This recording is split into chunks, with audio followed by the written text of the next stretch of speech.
Hello everyone, welcome to my YouTube channel.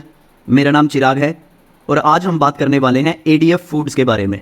ये FMCG company है जो इंडिया में रेडी टू फूड मैन्युफैक्चर करती है और बाहर यूएस में, ऑस्ट्रेलिया में, जर्मनी में, यूके में उनको एक्सपोर्ट करती है।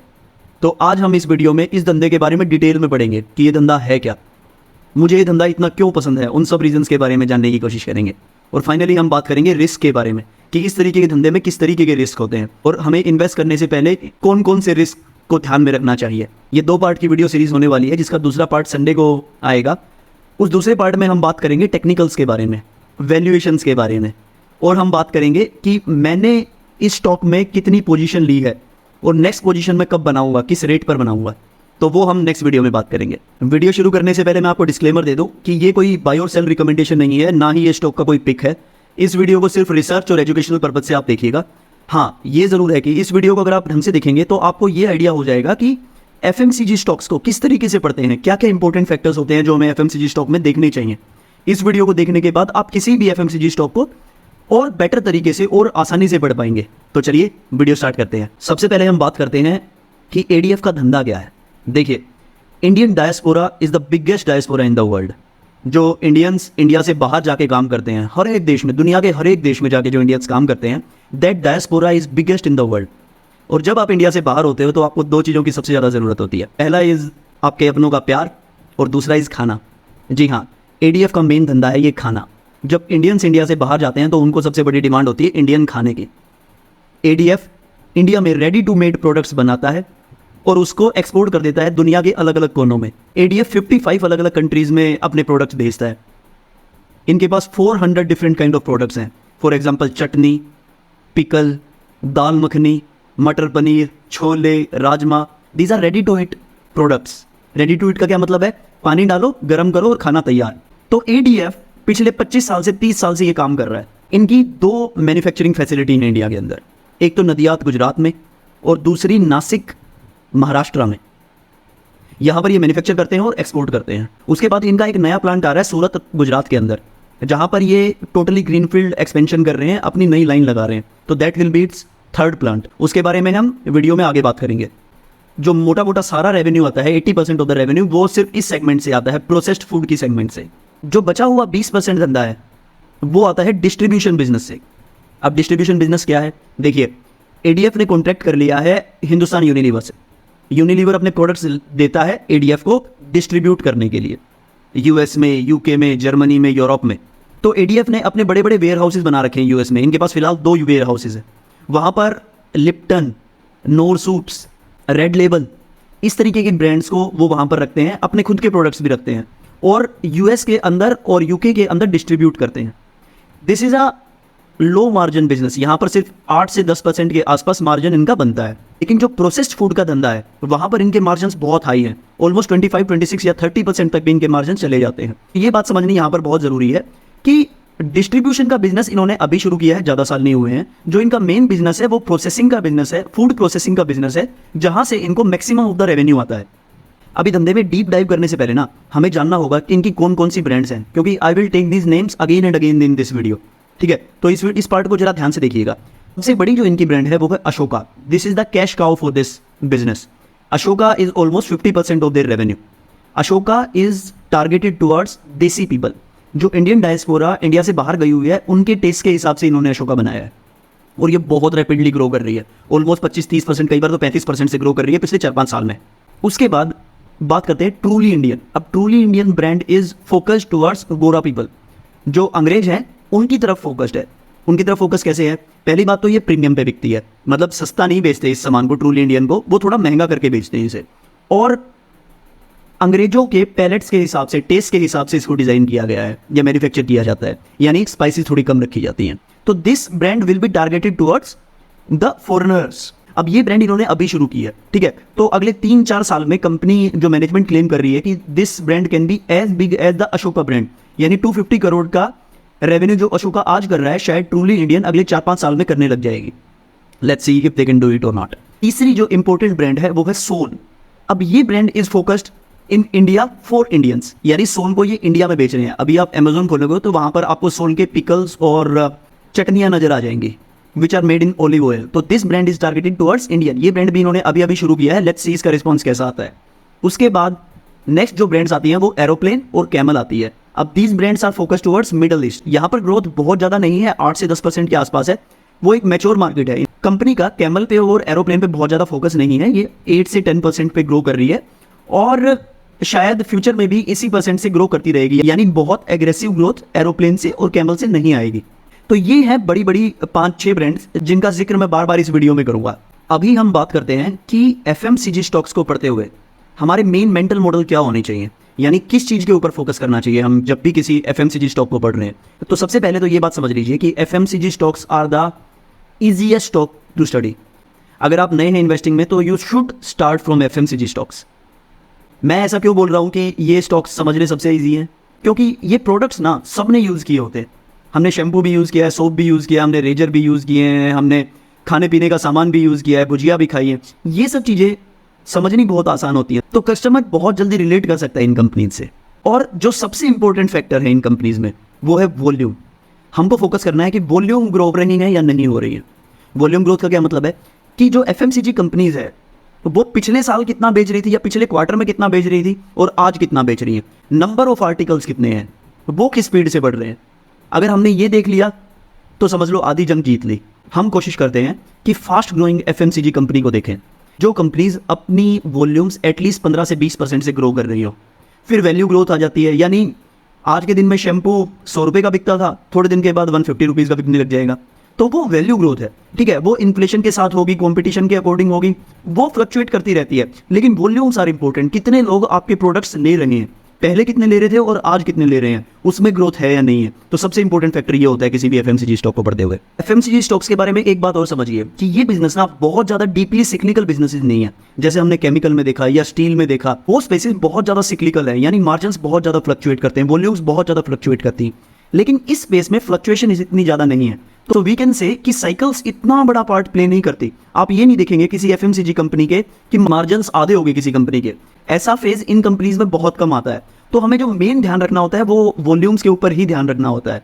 यूजुअली ये स्टॉक 15-20% की 25% 30% के आसपास करेक्शन दिखाते हैं और उसके बाद फिर से ग्रोथ पाथ पे चले जाते हैं। अगली चीज जो हमें इन स्टॉक्स में ध्यान रखनी है वो वैल्यूएशंस ध्यान रखनी है। यूजुअली एफएमसीजी स्टॉक्स जो है ना, they trade at a premium compare to their peers. For example, अगर आप मैन्युफैक्चरिंग सेक्टर को देखेंगे या फिर आप माइनिंग सेक्टर को देखोगे, वहां पर पी रेशोज आपको दिखाई देंगी 15 की, 20 की, 25 की, 30 की। लेकिन यहां पर आपको पी रेशोज दिखाई देंगे 50, 60, 70, 80 और समटाइम 100। क्यों मार्केट इतना ज्यादा पीई क्यों देती है एफएमसीजी स्टॉक्स को? Because they are not as cyclical as their peers. That's why market इनको ज्यादा वैल्यूएशन देती है, ज्यादा इज्जत देती है। फॉर एग्जाम्पल, नेस्ले की पी 75 है, ब्रिटानिया की 65 है, वरुण बेवरेजेस की 81 है, HUL की 65 है, डाबर की 63 है, कोलगेट 70 की वैल्यूएशंस पे ट्रेड कर रहा है आज के दिन में। तो मोरल ऑफ द स्टोरी क्या है? मोरल ऑफ द स्टोरी ये है, हमें ऐसी कंपनी देखनी है जो आज के दिन में रीजनेबल वैल्यूएशन पे है, बहुत ज़्यादा हाई वैल्यूएशन पे नहीं है, ठीक है। 40 की पी, 50 की पी के आसपास अगर कोई ऐसी कंपनी है जो बहुत बढ़िया वॉल्यूम ग्रोथ दिखा रही है तो समझ लो हमारे हाथ में जैकपॉट लग गया। अच्छा, एक और इंपॉर्टेंट चीज़ है एफएमसीजी स्टॉक्स के बारे में, वो है डिस्ट्रीब्यूशन। जिस कंपनी ने डिस्ट्रीब्यूशन को फोड़ दिया ना, तो उस कंपनी को कोई नहीं रोक सकता। डिस्ट्रीब्यूशन क्या होती है? फॉर एग्जाम्पल, मैं बिस्किट लेने जाता हूँ। अब मैं शॉप पे जाता हूँ तो ये सोच के तो जाता नहीं कि मुझे बिस्किट सिर्फ पार्ले जी का ही खरीदना है या मुझे सिर्फ ब्रिटानिया का ही बिस्किट खरीदना है। मेरे पास घर के पास जो शॉप है मैं वहाँ पर जाऊँगा और वहाँ पर कहूँगा लो 10 रुपये और मुझे बिस्किट दे दो। अब उस दुकान के ऊपर जोन से भी प्रोडक्ट्स अवेलेबल हैं वो तो वही देगा और मुझे भी कोई दिक्कत नहीं है, क्योंकि टेस्ट में बहुत ज़्यादा डिफरेंस है नहीं, लेकिन रीच में डिफरेंस है, ठीक है। गांव-गांव में, गली-गली में, शहर-शहर में किस कंपनी के प्रोडक्ट्स पहुंच रहे हैं, कौन कंपनी डिस्ट्रीब्यूट कर पा रही है, वो कंपनीज अल्टीमेट विनर है। तो डिस्ट्रीब्यूशन पे भी फोकस करना है। अब ये मेंटल मॉडल हमने देख लिया कि वैल्यूएशन इंपॉर्टेंट है, डिस्ट्रीब्यूशन इंपॉर्टेंट है, उसके बाद वॉल्यूम ग्रोथ इंपॉर्टेंट है। अब ये मेंटल मॉडल हम एडीएफ में लगाने की कोशिश करेंगे कि एडीएफ में ये फिट कैसे बैठता है। सबसे पहले हम बात करते हैं वॉल्यूम एक्सपेंशन की, कि एडीएफ वॉल्यूम अपनी कैसे एक्सपेंड करेगा। देखिए, एडीएफ ने पिछले 5 साल में ऑलमोस्ट 18% कैगर से अपनी सेल्स को ग्रो किया है और मैनेजमेंट कह रही है कि अगले 4 या 5 साल तक हम 20% प्लस ग्रोथ दिखाते रहेंगे। सवाल ये उठता है कि इतनी ग्रोथ ये कैसे दिखाएंगे? तो सबसे पहला तरीका है कैपेक्स। देखिए, ऑलमोस्ट 100 CR के आसपास एडीएफ कैपेक्स करने वाला है अगले 1-1.5 साल में, जो ऑलरेडी ये कर भी चुका है। फॉर एग्जांपल सूरत में इनका नया प्लांट बन रहा है जहां पर ये 75 सीआर के आसपास इन्वेस्ट कर रहे हैं। वो प्लांट सितंबर 2025 तक बनके तैयार हो जाएगा, यानी FY26 में उसकी सेल्स आने लग जाएगी। अब उस प्लांट की जो एसेट टर्नओवर रेशियो है वो लगभग 3x के आसपास होगी, यानी वहाँ पर 250 से 275 सीआर तक की सेल्स आने की उम्मीद है। सबसे पहला बड़ा पॉइंट तो ये है। उसके बाद इनके जो एग्जिस्टिंग प्लांट्स हैं महाराष्ट्र में और गुजरात में, वहाँ पर ये डी बोटलनेकिंग कर रहे हैं। डी बोटलनेकिंग क्या होता है? डी बोटलनेकिंग होती है कि प्लांट्स के अंदर एफिशिएंसी बढ़ा रहे हैं, डिफरेंट मशीन्स लगा के, डिफरेंट प्रोसेसेस को चेंज करके। वहाँ पर ऑलरेडी ये 30 करोड़ इन्वेस्ट कर चुके हैं, 15 सीआर और इन्वेस्ट करने वाले हैं इस साल के अंदर अंदर। इस इन्वेस्टमेंट से इनकी जो सेल्स पोटेंशियल है वो ऑलमोस्ट 200 सीआर से बढ़ जाएगी, यानी 200 सीआर सेल्स ये ऑलरेडी एग्जिस्टिंग प्लांट से कर लेंगे और 250 सीआर की सेल ये सूरत प्लांट से कर लेंगे। उसके बाद इनकी जो आज एग्जिस्टिंग प्लांट्स हैं वो सिर्फ 70% कैपेसिटी यूटिलाइजेशन पे चल रहे हैं, यानी जब तक सूरत प्लांट बन के तैयार होगा तब तक जो डिमांड है उसको केटर ये कर सकते हैं अपनी कैपेसिटी यूटिलाइजेशन बढ़ा के। ठीक है, तो भाई ये बात समझ में आ गई कि अगर डिमांड आती है तो ये उसको केटर कर सकते हैं अगले 3-4 साल के लिए। लेकिन डिमांड कहाँ से आएगी? तो डिमांड सबसे पहले तो आएगी अशोका से। अशोका 25-30% से लगातार ग्रो कर रहा है और चांसेस हैं 25 और 30% से ये ग्रो करता रहेगा। उसके बाद डिमांड आएगी ट्रूली इंडियन से। They are planning to make Truly Indian as big as Ashoka, यानी 250 सीआर की सेल अगले 4-5 साल में ये ट्रूली इंडियन से करने वाले हैं। और मैनेजमेंट इज क्वाइट होपफुल। और जिस तरीके से इनका ट्रैक रिकॉर्ड है, जिस तरीके से अशोका परफॉर्म कर रहा है, I don't find any reason not to believe management in this case. Truly Indian was very successful in Germany, they have shown it and again they will show it in US and UK. के बाद जो camel और aeroplane है वो 8 और 10% से grow करते रहेंगे। उसके बाद जो डिस्ट्रीब्यूशन का बिजनेस है वो बड़ा रैपिडली बढ़ने वाला है अगले कुछ दिनों में। डिस्ट्रीब्यूशन का बिजनेस क्यों रैपिडली बढ़ने वाला है? क्योंकि एक तो यूनिलीवर में ना कुछ गड़बड़ चल रही थी, सप्लाई साइड में कुछ गड़बड़ चल रही थी, इसलिए लगभग ग्रोथ फ्लैट थी इस साल और पिछले साल भी। एक तो ये नए डिस्ट्रीब्यूशन पार्टनर्स ढूंढ रहे हैं, यानी नई वेंडर, नई कंपनीज ढूंढ रही हैं FMCG जिनके प्रोडक्ट से डिस्ट्रीब्यूट कर सके। एक तो वहाँ से ग्रोथ आएगी। उसके बाद लिप्टन में जो समस्या आ रही थी वो सॉर्ट आउट हो रही है और their volumes are going to increase. ठीक है, तो वहाँ से उम्मीद है कि इनको 30% से 35% के आसपास इनको ग्रोथ दिखाई देगी डिस्ट्रीब्यूशन बिजनेस में। के बाद यूएस में, यूके में और जर्मनी में ये नए रिटेल चेन्स हैं उनके साथ टाई अप कर रहे हैं, वहाँ पर लिस्ट होने की कोशिश कर रहे हैं। फॉर एग्जांपल इन्होंने वॉलमार्ट कनाडा के साथ लिस्टिंग कर रखी है वहाँ पर, यानी वॉलमार्ट कनाडा में इनके प्रोडक्ट हैं तो डिस्ट्रीब्यूशन इनकी बढ़ जाती है। ठीक है, उसी तरीके से कोशिश कर रहे हैं कि यूएस में ये कोस्को या फिर वॉलमार्ट के साथ टाई अप करें।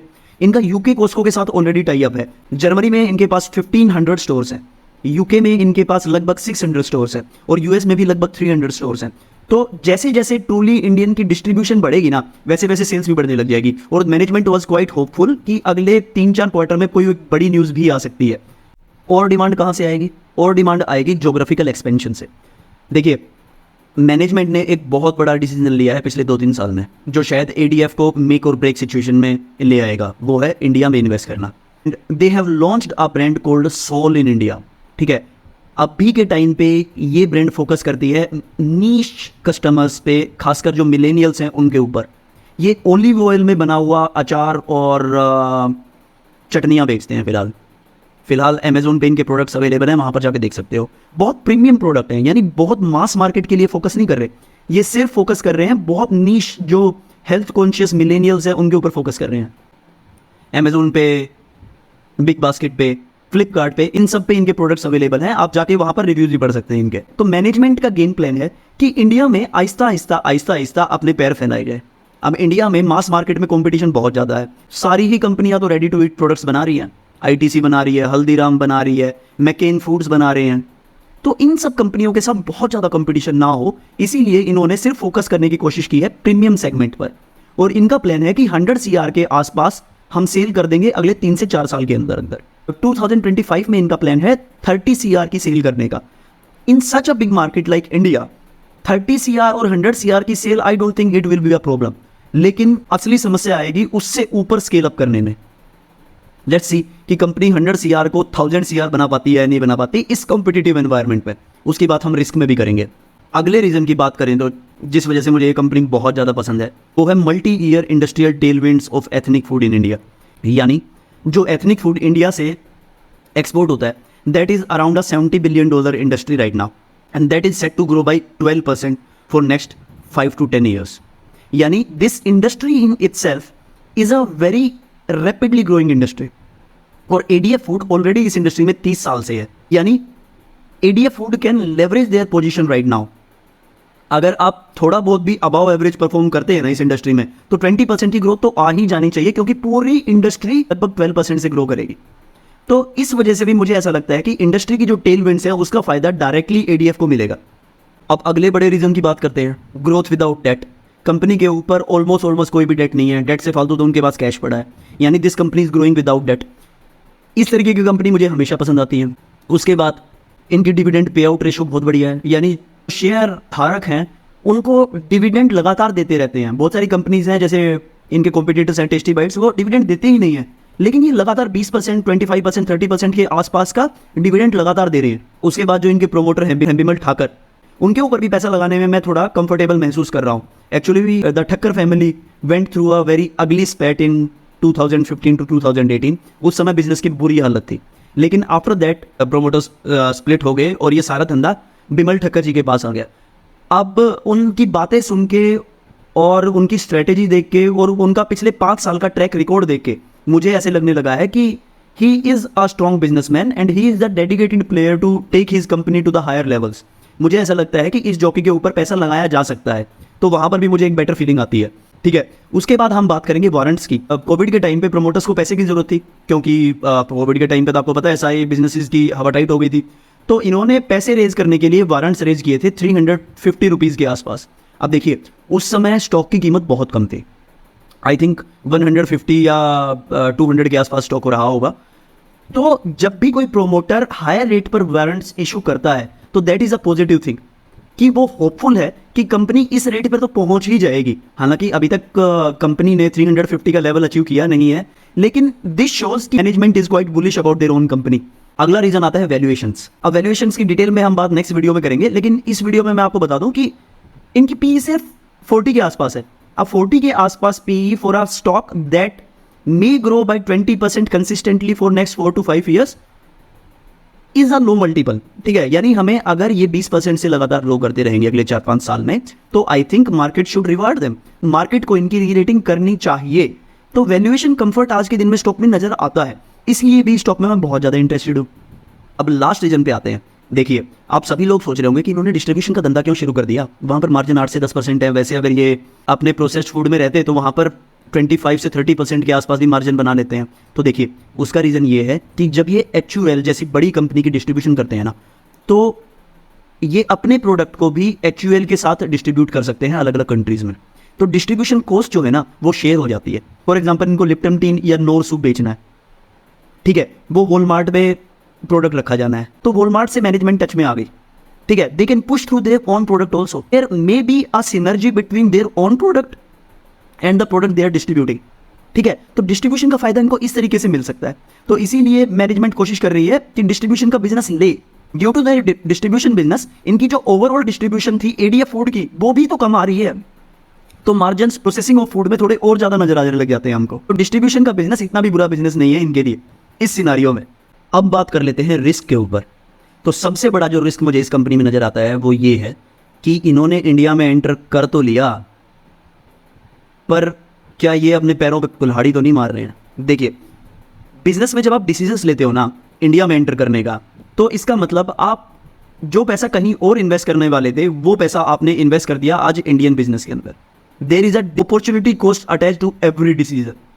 यहाँ पर अपॉर्चुनिटी कॉस्ट की बात कर रहा हूँ मैं। बात को इस तरीके से समझिए कि इंडिया में सक्सीड होना बहुत मुश्किल है, क्योंकि आज के दिन में सारी जितनी भी बड़ी बड़ी मल्टीनेशनल कंपनीज इंडिया के अंदर है ना, वो प्रोसेस्ड और रेडी टू ईट फूड में आ रही है, यानी मार्जिन्स बहुत कम है इंडियन बिजनेस में। फॉर एग्जांपल हल्दीराम आ रही है, मैकेन फूड आ रही है, नेस्ले आ रही है, ITC आ रही है, MTR तो ऑलरेडी है ही। तो इन सब बिजनेसेस से कम्पीट करना है आपको इंडिया में। तो इन्होंने क्या टारगेट किया, इन्होंने टारगेट की नीश मार्केट। अब ऐसा भी तो हो सकता है कि ये जो कॉम्पिटिटर्स हैं ये भी उस नीश प्रोडक्ट में आ जाएं, ऑलिव ऑयल पिकल या ऑलिव ऑयल चटनी बेचने लग जाएं, उस समय क्या करोगे। तो इस कंपिटिटिव माहौल में जो मार्जिन है ना वो बहुत ज़्यादा स्क्वीज आउट हो जाते हैं। ऐसा तो नहीं मैनेजमेंट को ये पैसा ट्रूली इंडियन में इन्वेस्ट करना चाहिए था। मुझे पर्सनली ऐसा लगता है कि शायद इंडिया में ये बहुत ज़्यादा सक्सेसफुल ना हो पाए, लेकिन मैनेजमेंट की विचारधारा कुछ और है, और हो सकता है मैं टोटली गलत हूँ और मैनेजमेंट ठीक हो। इन केस अगर मैनेजमेंट ने इंडियन गैम्बल लिया है और वो सक्सेसफुल हो जाता है, तो they will create a Soul brand in India. अब ब्रांड की वैल्यू हो जाएगी, उसके बाद वो मास मार्केट में भी आ सकते हैं। That's a discussion for another time. ठीक है, पता नहीं वैसा होगा या नहीं होगा। तो मुझे आज के दिन में सबसे बड़ा रिस्क ये लग रहा है कि 13 CR ये इन्वेस्ट करेंगे मार्केटिंग में of Soul brand in India. Is it worth? That is the big question. अब दूसरे सबसे बड़े रिस्क के बारे आते हैं। दूसरा सबसे बड़ा रिस्क है मार्जिन। मार्जिन आज के दिन में 2024 में कंपनी ने 20% से ऊपर दिखाए हैं, यानी 2024 में कंपनी के मार्जिन 20% थे, EBITDA मार्जिन। लेकिन कंपनी कह रही है कि हमारी फ्यूचर गाइडेंस सिर्फ हाई टीन्स की है। अब हाई टीन्स का मतलब चलिए एज्यूम कर लेते हैं 18% या 19% के आसपास है। आपने मेरी पिछली वीडियोस देखी होंगी, मैं हमेशा बात करता हूँ मार्जिन एक्सपेंशन की। यहाँ पर मार्जिन कॉन्ट्रैक्ट हो सकते हैं। कॉन्ट्रैक्ट क्यों हो रहे हैं भाई? इंडिया में 13 करोड़ रुपए ये इन्वेस्ट कर रहे हैं सोन की मार्केटिंग के ऊपर, 10 करोड़ के आसपास ये इन्वेस्ट करेंगे ट्रूली इंडियन के ऊपर। उसके बाद डिस्ट्रीब्यूशन बिजनेस बहुत स्पीड से बढ़ रहा है, जो लो मार्जिन बिजनेस है, तो हो सकता है डिस्ट्रीब्यूशन बिजनेस में भी 30% business for them in future, तो मार्जिन कम हो जाएंगे ऑटोमेटिकली। अब जब किसी कंपनी के मार्जिन स्क्वीज होते हैं ना, तो एज ए इन्वेस्टर मुझे अच्छा नहीं लगता, और आपको भी अच्छा नहीं लगना चाहिए, क्योंकि कंपनी अपनी प्रॉफिटेबिलिटी से खिलवाड़ कर रही है at the end of the day. तो ये बहुत बड़ा नेगेटिव पॉइंट है इस कंपनी में कि मार्जिन कम क्यों हो रहे हैं। मार्जिन एटलीस्ट सस्टेन तो करो 20% पे।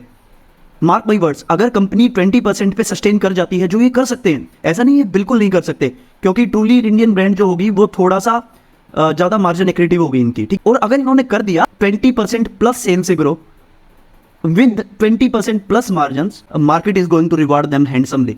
That is my expectation here. अब अगली प्रॉब्लम इस बिजनेस में आती है कि एक्सपोर्ट ओरिएंटेड बिजनेस है, जो एक्सपोर्ट ओरिएंटेड बिजनेस में समस्याएं आती है, जैसे करेंसी फ्लक्चुएट कर गई, उससे समस्या होगी। उसके बाद फ्रेट के कॉस्ट, जब से रेड सी क्राइसिस हुआ है, इनकी जो ट्रांसपोर्ट कॉस्ट है वो 1% से बढ़ गई in comparison to last year.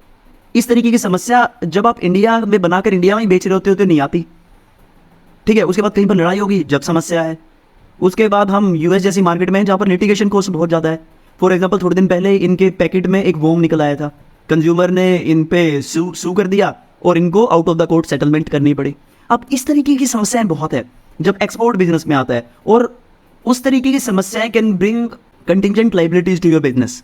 तो वहां पर नजर बना के रखनी होगी, कहीं इस तरीके की समस्या तो नहीं है बिजनेस में। अभी कंटिंजेंट लाइबिलिटीज बहुत ज़्यादा नहीं है धंधे में, लेकिन फ्यूचर में हो सकती है ना। नेक्स्ट प्रॉब्लम है कंपटीशन। कंपटीशन की मैंने बात कर ली कि कैसे इंडिया में कंपटीशन बढ़ रहा है, और इवन एक्सपोर्ट मार्केट्स भी उतनी प्लेन मार्केट, उतनी सिंपल मार्केट्स नहीं रही इनके लिए।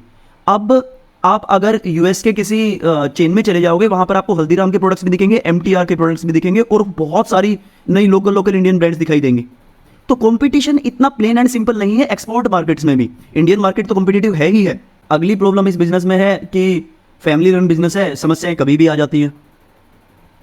2015 से 2018 तक हमने देख लिया ADF फूड की कैसी बुरी हालत थी। वहाँ पर ये अलग अलग बिजनेसेस को एक्वायर कर रहे थे और उसके बाद मैन्युफैक्चरिंग फैसिलिटीज़ को बंद कर रहे थे। इस तरीके की समस्याएं आती हैं, तो मिस एलोकेशन ऑफ कैपिटल भी बहुत होता है। यानी इन्होंने ब्रांड बनाई थी PJ और नेट करके, आज के दिन में मैनेजमेंट उसका बात ही नहीं कर रही उसमें, उस ब्रांड के बारे में। और एक इनकी मैक्सिकन ब्रांड थी जिसका नाम था इलेना फूड्स। अब वहाँ पर मैन्युफैक्चरिंग उन्होंने बंद कर दी। आप देखिए, आप किसी ब्रांड को बनाने में पैसा खर्च करते हैं, मार्केटिंग करते हैं, डिस्ट्रीब्यूशन करते हैं, मैन्युफैक्चरिंग लगाते हैं, या थर्ड पार्टी मैन्युफैक्चरिंग करते हैं, डिस्ट्रीब्यूशन करते हैं, तो भी आप पैसा लगा रहे हैं, और उसके बाद 3 years down the line, 4 years down the line आप उसे बंद कर देते हैं।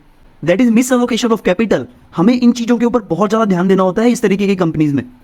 समस्या डिस्ट्रीब्यूशन जैसे बिजनेस में भी आ सकती हैं। जैसे इनको उम्मीद थी कि डिस्ट्रीब्यूशन 2024 में बहुत स्पीड से बढ़ेगा, लेकिन सप्लायर है जो यूनिलीवर है, वहीं पर समस्याएं आ गई, तो डिस्ट्रीब्यूशन उतनी स्पीड से नहीं बढ़ पाया। तो ये किसी और प्लेयर के ऊपर डिपेंडेंट हो जाते हैं अगर उस बिजनेस को बढ़ाना है, ठीक है। उसी तरीके से इन्होंने पतंजलि के प्रोडक्ट डिस्ट्रीब्यूट करने शुरू किए थे यूके में, आटा और आई थिंक चावल बेचने शुरू किए थे।